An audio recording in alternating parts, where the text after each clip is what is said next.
So I'm going to share with you how I make steamed banana puddings. And we're going to use namwa bananas, which are very common in Thailand.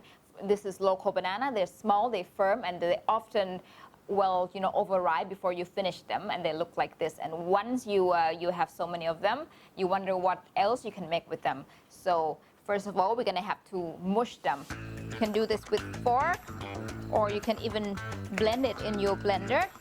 I'm using about 12, 13 bananas. I like my banana pudding with a bit of texture, so these small chunks are perfect.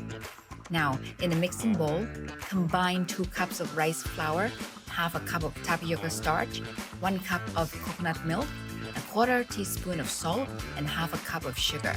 Mix everything well, then add grated coconut meat from a prime coconut. Not the young, tender one, and not the fully mature one we use for extracting coconut milk.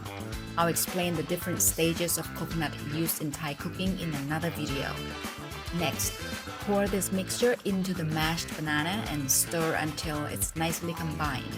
Use an ice cream scooper to portion the batter into small, heat-proof cups.